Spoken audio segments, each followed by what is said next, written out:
Please look at the first task. You will listen to several bits of news reports. For questions 1 to 5, choose option A, B, or C. Write your answers in the box below. The first one is given as an example. You will hear the recording twice. You have 1.5 minutes to read the questions.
Example.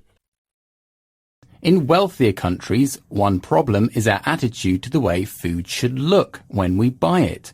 Here's a clip from a report by BBC correspondent Mark Doyle. What do consumers in richer countries expect from their food? Delegates to the conference in Sweden were told that about a quarter of the food we produce worldwide never reaches our plates. The way food is wasted varies.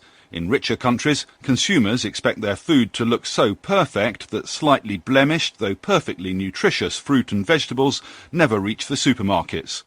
In poorer, developing countries, most of the waste is on farms. Inefficient farming techniques are part of the problem, and hot and humid conditions make storing crops difficult. Pests and diseases take their toll too. News item 1. The 49th World Snail Racing Championships took place this week in the town of Lagardère in southwest France. Listen to this first part of a report from BBC correspondent Chris Bockman. A master of ceremonies dressed in drag launches the start of the races. Around 80 competitors place their snails on slippery tables with a red circle in the middle that acts as the starting point. The rules are pretty simple. The first snail that reaches the end of the table around 70 centimeters from the center goes into the playoffs with a final at the end. Under a searing heat of around 30 degrees centigrade, the snails, like humans, are a little sluggish. In the second part of the report, we'll hear from Patrick Dubois, the mayor of the town. After the competition, we sit down for a snail feast and eat 170 kilos of snails. We eat all of them, except for the winner, which I pardon, a bit like in bullfighting. News item 2. Nigeria has for years suffered from the illegal siphoning off of large quantities of its oil production. The practice, known locally as bunkering, involves tapping into pipelines. The oil is then taken by barge tankers waiting offshore. These then ship the oil to international markets where it is sold. Now Nigeria's Trade and Industry Minister Olusegun Aganga says President Goodluck Jonathan has ordered the Navy and other arms of government to use satellite technology to track the tankers and seize them wherever these illegal shipments are taken. The Nigerian government says the illegal exploitation of the oil is currently costing the country $5 billion a year and is determined to end it. But the practice has gone on for years, with commentators suggesting that the Nigerian Navy has been involved and that smugglers are protected by senior politicians. Mr. Ganga insisted that these links can be broken and those responsible brought to justice. News item 3. The vast majority of Antarctica is covered by ice, but the bits that aren't are beginning to be covered in plants, particularly the Antarctic Peninsula, the piece that runs up towards the southern tip of South America. It's seen rapid temperature rise in recent years, which is why the plants are taking hold. Now, an international research team has discovered how many of the seeds are getting there. As they describe in the journal Proceedings of the National Academy of Sciences, they frisked scientists and tourists visiting the White Continent and found that on average each is carrying nearly 10 seeds, tucked away in boots and folds of clothing. Altogether, about 70,000 seeds are being carried onto the continent each year. The researchers say that in time, these species threaten to overwhelm Antarctica's ecology, just as they have on islands offshore. They're advocating tighter checks on visitors. Even then, they say, increasing traffic to Antarctica, combined with climate change, means not all of the continent is going to stay white and pristine. News item 4. An app or application is what Professor Richard Wiseman from the University of Hertfordshire has developed to influence dreams.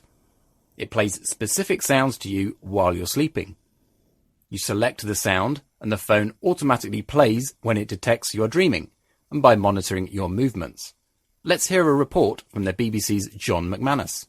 Professor Wiseman says most people have about 5 dreams every night, but if they're pleasant, they can lead to people feeling more positive and being more productive during the day. A recent survey found that most people would choose sounds that prompted relaxing visions, perhaps set in woods filled with birdsong. Others, though, wanted some nighttime adventure. A successful experiment could lead to new ways of treating depression and stress. It may also enhance creativity. Paul McCartney was said to have woken from a dream with the Beatles' hit Yesterday going through his mind, and Mary Shelley was inspired by a dream to write the horror story Frankenstein. Most of us, of course, will be hoping for sweeter dreams than that. News item 5. Today we'll be talking about the American John Glenn. Yes, John Glenn is a former astronaut. That's right, he's a former astronaut. And he was also the first American to orbit the Earth. Reporting from Washington, here's Steve Kingston. It was, of course, the Soviet Union that put the first man into orbit. But when John Glenn circled the Earth 3 times in 5 hours in February 1962, it marked America's return to the space race, paving the way for Neil Armstrong's moon landing 7 years later. On the 50th anniversary of that pioneering voyage, NASA had a surprise for Mr. Glenn, now a sprightly 90 years old. We've got you loud and clear. Welcome aboard the International Space Station. He was greeted in a live video call by today's astronauts orbiting the Earth, and the VIP guest was clearly impressed by the communications. John Glenn joked that he'd like to return to space, something he last achieved 14 years ago in his late 70s. This anniversary event was in part an effort to publicise NASA's achievements at a time when its budget is under threat.